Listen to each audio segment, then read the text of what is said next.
In this video, we're taking a closer look at Prince Hans' twisted plan and backstory from Frozen. He comes from the Southern Isles, and he wasn't born evil at heart, he was born expendable as the youngest of 13 brothers.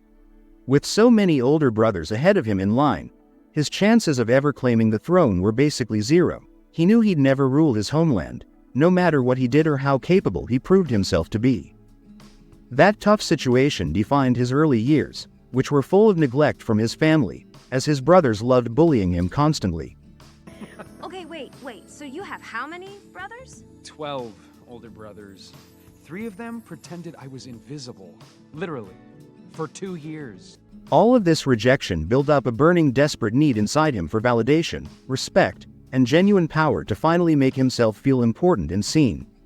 Hans didn't just chase after a crown for the sake of having one. He wanted to prove without a doubt that he was superior, more clever, more deserving, more everything than all 12 of those brothers who stood in his way back home. To make that happen though, he realized he needed his own kingdom to conquer and lead, because advancing in the Southern Isles was completely out of reach. That's exactly why he set sail for Arendelle with his scheme already locked in and ready to go. He saw it as his golden opportunity to rewrite his fate.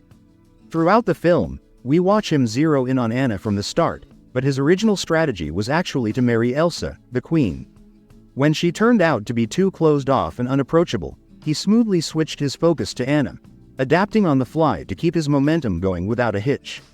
Hans stands out as a true social chameleon, always studying people closely to figure out what they crave emotionally and then reflecting that right back at them like a perfect mirror.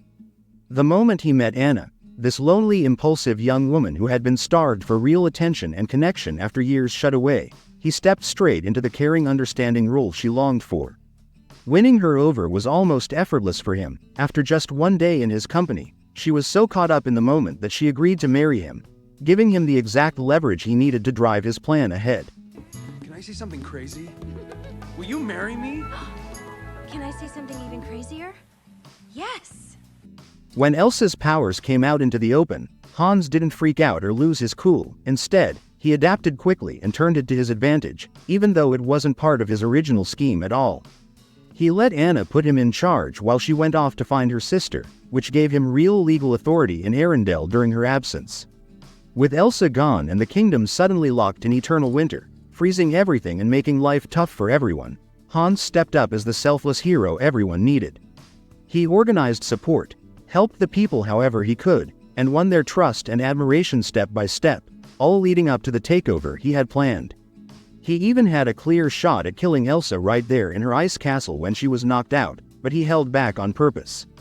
Instead, he brought her back to Arendelle as a chained-up prisoner, making her look like a dangerous monster to the whole kingdom while positioning himself as their brave savior who stepped in to protect them. When Anna got hit in the heart by Elsa's ice power and started freezing from the inside out, slowly dying without a true love's kiss to save her, she truly believed Hans was the one. But in that critical moment, he dropped the act completely. He admitted cold-bloodedly that he'd only been using her because she was so naive and easy to fool, and he felt nothing for her at all, leaving her alone to die as her life slipped away.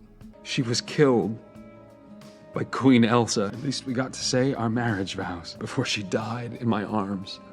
With a heavy heart, I charged Queen Elsa of Arendelle with treason and sentenced her to death.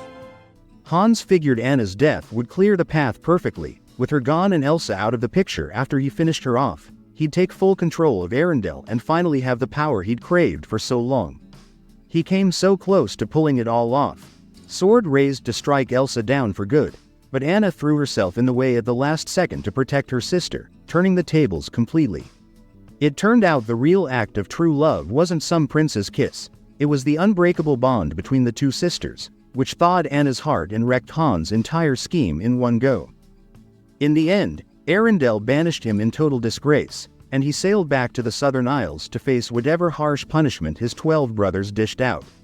We get a quick glimpse of his sorry fate near the end of Frozen Fever, where he's stuck doing menial work like shoveling horse manure as payback for everything he tried to do. All that's left to do is for the queen to blow the birthday bugle horn.